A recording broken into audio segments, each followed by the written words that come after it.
አምባሳደር አሜሪካ ማሲንጋ ለማዓንቲ ናብ ከተማ መቀለ መጽእ ነይሩ ምስ ምክትል ፕሬዝዳንት አማኑኤል አሰፋና ምስ አምባሳደር አዲስ አለም ባሌማ ዘተገይሮም ነይሮም ተንዘተ ድማ ኣብ ሰለስተ ጉዳይን ሓደ ግዛት ሓድነት ትግራይ መኣዘ ክምለስ ካልኣይ ድማ ተፈናቀልቲ ምዕራብ ትግራይ ኣብ ሕማቅ ሽግር ወዲቖም ለው ሃዚ ከዓ ድርቂ ኣጋጢሙና ኣሎ ዝብል ነገር እዩ ሳሳይ ድማ ጉዳይ በጀት እዩ ቀልጢፉ ዝክልከላ ማእስ ክፍታሕ ዝብል ነገር እዮም ዘትዮም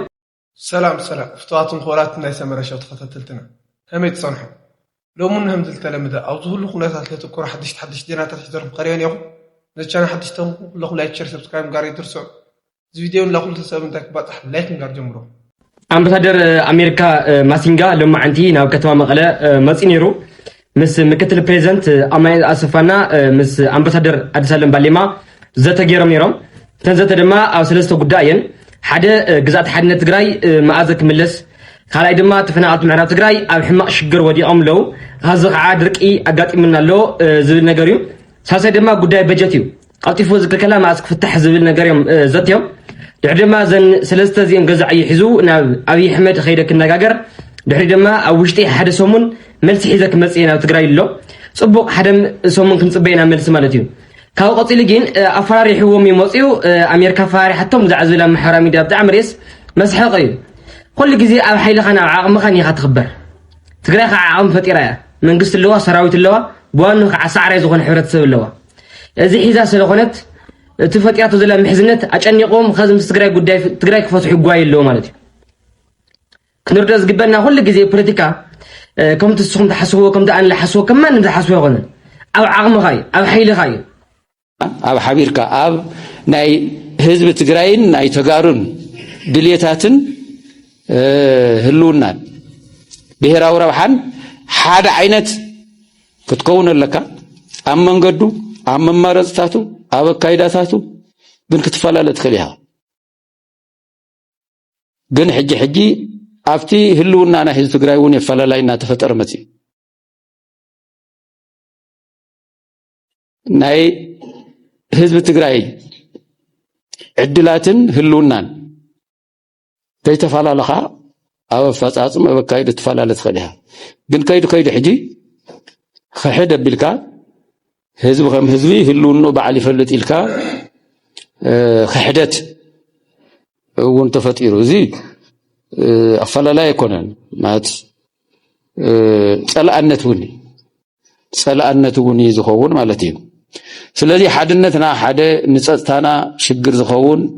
ናይ ሓድነትና ዘሎ ሽግር እዩ እዚ ኣብ ተፈጢሩ ዝነበረ ሽግር ብፍላይ ኣብ መራርሓና ኣፈላላያት ክፍጠሩ ኣብ መናእሰያትና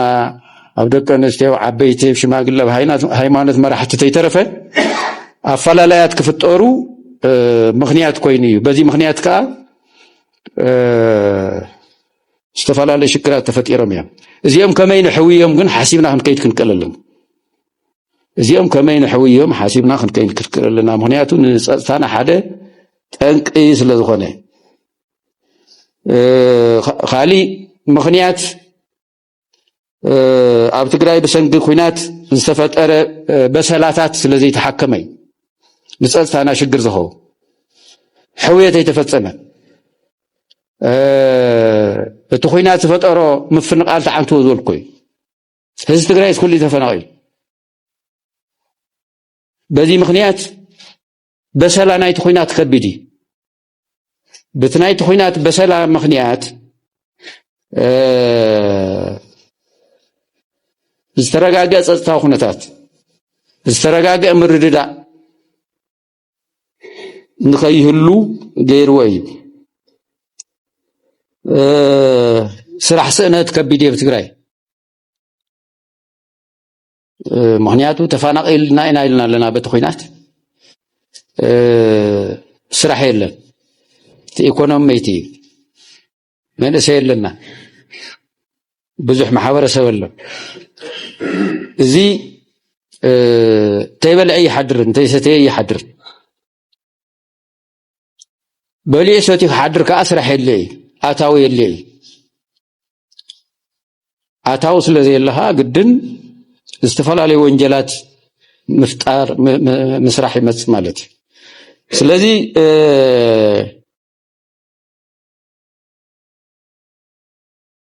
ብሰንኪ ትኹናት ኩሉ ዝመጽእ ስራሕ ስእነት ተስፋ ምቁራጽ ዝፈጥር ተስፋ ምቁራጽ ከዓ ዝተፈላለዩ ወንጀላት ክትሰርሕ የግድደካ ማለት እዩ ካሊ ኣብ ቀጻሊ መዋጻጽና ናይ ተጋሩ ዕድላትና እንታይ እዩ ዝብሉን ባዕሉ እዚ ቀሊል ነገር ኣይኮነን እዚ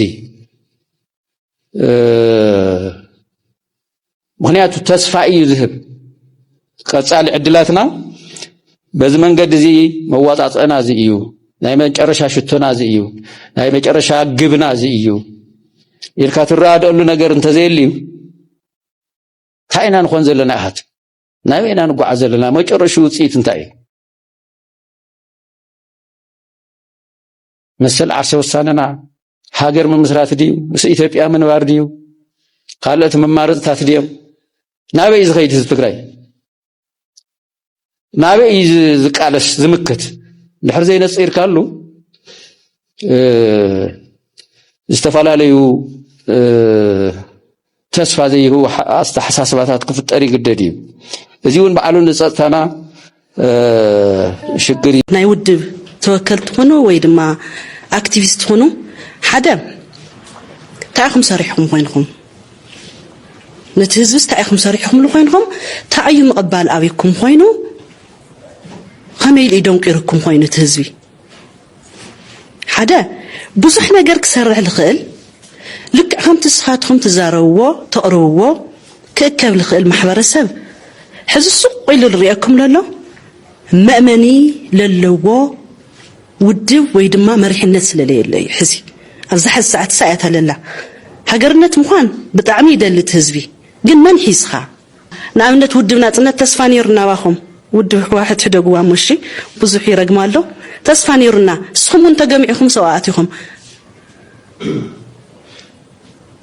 من مايو زيز دحر كمال يسوس اللي مرحيس نتهزس لملكاته أيو لمرحلة دنقورس للخوان أيو سلالي يرد أيو هز ما يرد أي فرق عيبا سلازي أنا هلو حتى ودونات النت